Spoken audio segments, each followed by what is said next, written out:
Di tengah ramainya perbincangan publik dan narasi yang berseliweran di media sosial mengenai kabar kebebasan Nikita Mirzani, pihak tim penasihat hukum akhirnya angkat bicara untuk meluruskan fakta yang sebenarnya. Melalui kuasa hukumnya, Usman Lawara, kubu Nikita Mirzani dan Ismail Marzuki menegaskan bahwa proses hukum peninjauan kembali masih berjalan secara konstitusional dan belum mengeluarkan putusan akhir.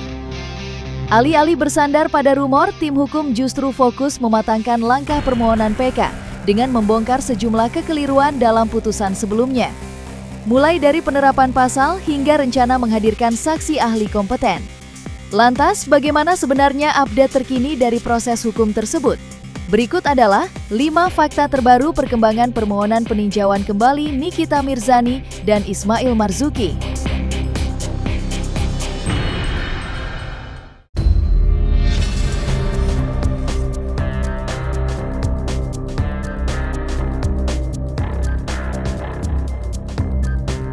Kabar mengenai dugaan telah keluarnya putusan peninjauan kembali atas nama Nikita Mirzani sempat beredar luas dan menjadi perbincangan hangat di tengah masyarakat serta media sosial. Menanggapi gelombang isu tersebut, tim penasihat hukum Nikita Mirzani yang dipimpin oleh Usman Lawara langsung memberikan klarifikasi tegas. Pihak kuasa hukum memastikan bahwa informasi yang mengeklaim putusan PK telah keluar sepenuhnya tidak benar alias belum ada. Narasi kebebasan yang santer beredar tersebut dinilai murni sebagai bentuk doa dan harapan dari masyarakat maupun para pendukung yang menginginkan Nikita Mirzani segera bebas. Meski demikian, tim hukum menjelaskan bahwa proses hukum saat ini sedang berjalan sesuai koridor waktu yang berlaku. Nggak ada, belum. Itu kan di doa masyarakat ya. Yang kemudian ya biasalah di media ini kan namanya juga yang mudah-mudahan setelah PK orang Nikita bisa bebas dan lain sebagainya kan. Nah itu kan estimasi perhitungan. Perhitungan kan kita kalau saya nggak salah ingat itu bulan Mei mulai daftarkan di PK ya kan, akhir Mei kalau nggak salah. Nah sidang awal itu kalau saya nggak salah ingat sekitar tanggal 10 Juni. Atau sidang kemudian itu 24 Juni. Artinya gini, perhitungannya berarti Juni, Juli, Agustus, ya kan?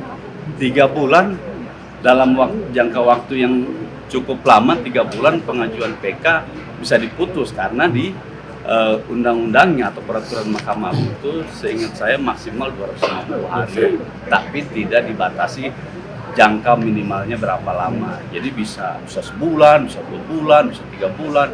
Itu semua kewenangan Mahkamah Agung lah, bukan kewenangan kami. Tapi ada pun yang sekarang beredar ya, berita atau isu bahwa di bulan Agustus akan ada putusan, itu doa masyarakat aja yang sering digaung-gaungkan oleh pendukungnya Nikita terutama ya, bahwa bulan Agustus akan ini, akhirnya itu kemudian viral gitu kan. Tapi prinsipnya adalah mau bulan apapun itu, mau Agustus ke mau September ke, kami tetap mengharapkan hasil yang maksimal, hasil yang baik dari putusan itu, putusan PK dari Nikita. Gitu.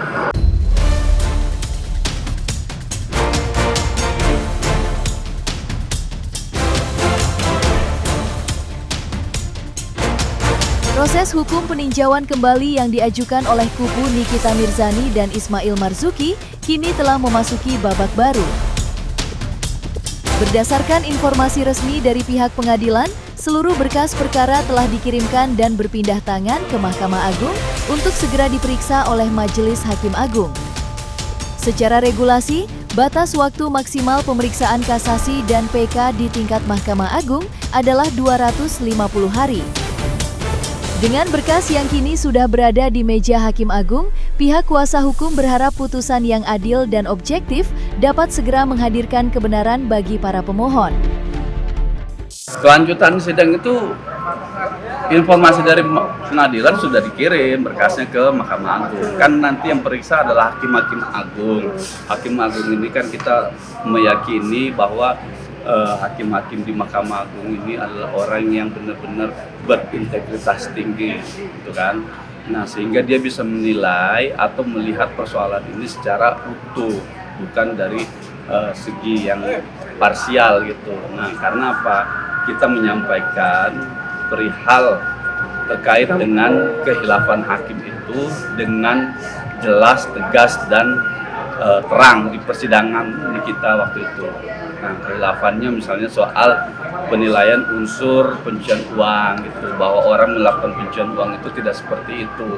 Kalau orang melakukan pencucian uang, ini khusus kasusnya nih kita ya, maka ada transaksi berbelit-belit gitu loh.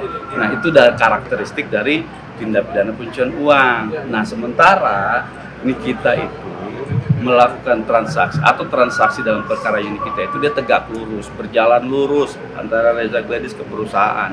Tidak ada transaksi yang berliku-liku, berbelok-belok dan lain sebagainya. Lalu kemudian kalau orang melakukan TPPU itu tidak mungkin ada catatan tambahan nama gitu. Sama misalnya saya mau melakukan tindak pidana pencucian uang gitu kan, nggak mungkin saya taruh nama saya, nama saya di transaksi sini. Pasti saya akan mencoba menghilangkan jejak itu sebisa mungkin. Saya misalnya memakai nama orang lain dan lain sebagainya, itu sebenarnya karakteristik dari tindak pidana pencucian uang. Nah, itulah yang kami bilang di kasusnya Nikita adalah kehilafan hakim, maka wajib hukumnya harus dibatalkan putusan itu.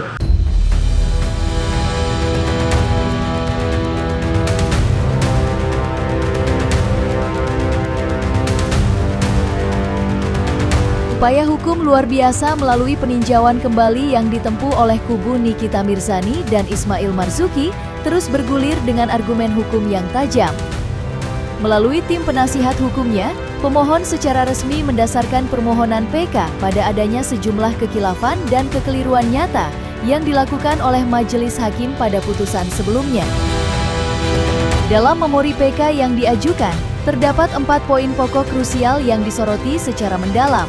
Mulai dari perdebatan mengenai unsur chat pribadi WhatsApp yang keliru dinilai sebagai distribusi publik, kekeliruan dalam menyimpulkan unsur ancaman, vonis UU ITE yang dinilai terlalu maksimal dan tidak proporsional, hingga kekeliruan dalam menilai karakteristik tindak pidana pencucian uang yang polanya berjalan tegak lurus dan transparan tanpa ada upaya menghilangkan jejak.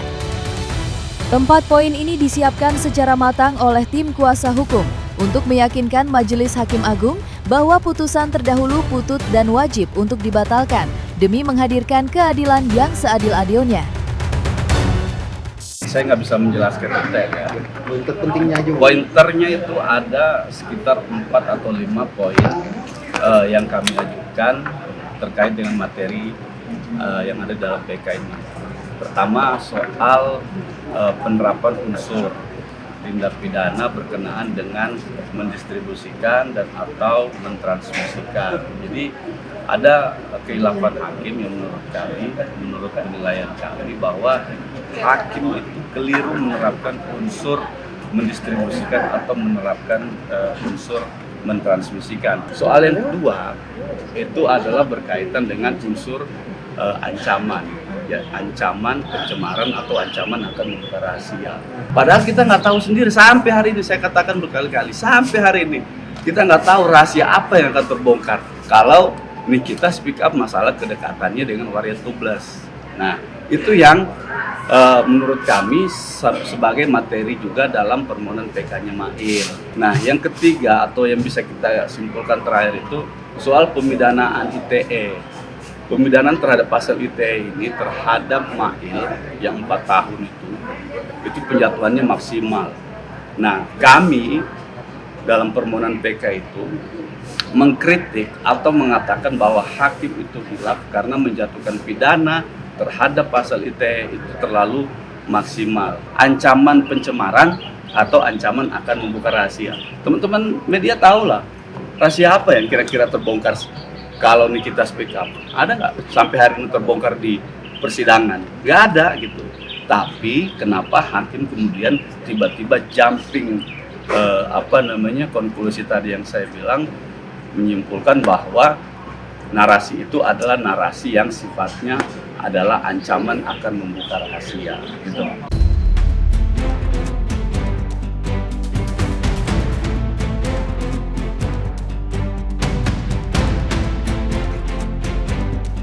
Dalam upaya memperkuat permohonan peninjauan kembali yang sedang berjalan, kubu Nikita Mirzani dan Ismail Marzuki menyiapkan langkah strategis di persidangan.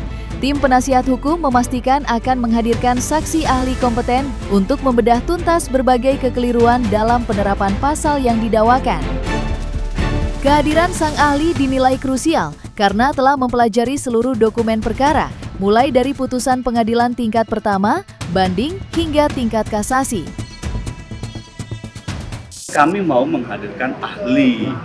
Ahli ini karena dakwaannya atau tuduhannya adalah berkaitan dengan pasal 27B, maka kami menghadirkan ahli ITE, sama seperti yang ahli kami pakai kemarin di kasusnya Nikita Mirzani juga, yaitu Prof Henry ya. Beliau juga sebagai salah satu tim perumus dari undang-undang ITE ini. Jadi beliau nanti yang akan menjelaskan, ahli itu nanti yang akan menjelaskan bahwa ini salah loh penerapannya. Analisanya apa? Nanti beliau yang akan menjelaskan gitu. Nah, karena beliau sudah pegang semua dokumennya, kami sudah berikan semua putusan dan segala macam. Nanti biar beliaulah nanti yang akan menyampaikan terkait dengan kesalahan-kesalahan dalam putusan PN, PT, dan kasasi.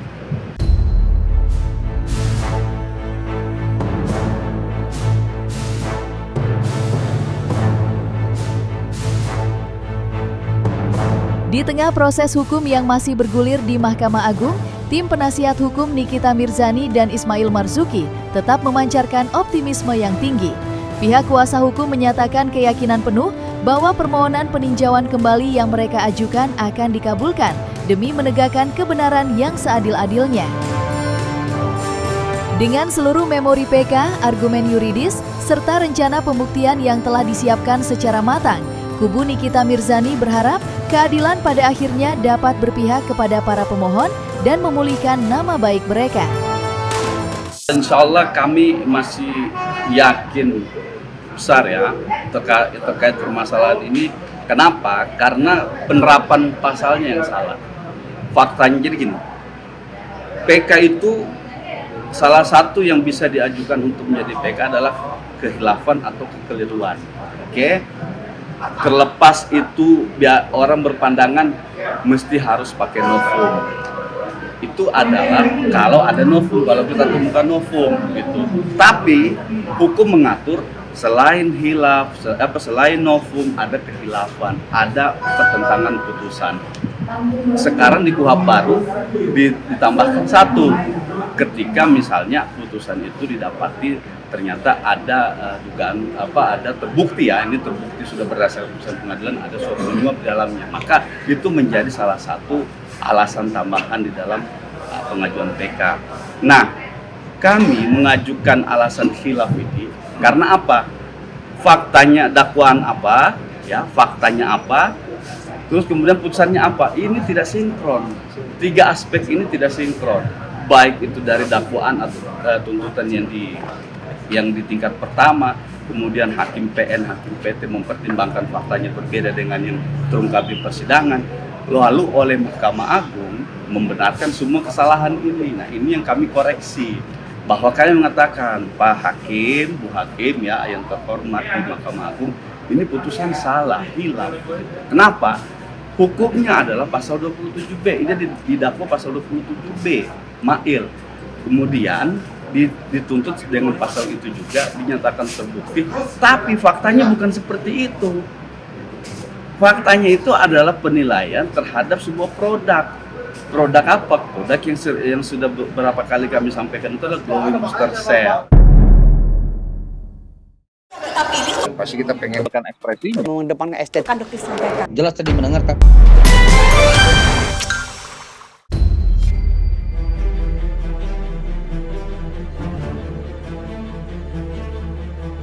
Nah, selesai sudah Cumi Lovers? Jangan lupa untuk like, subscribe, dan juga share channel YouTube Cumi Cumi.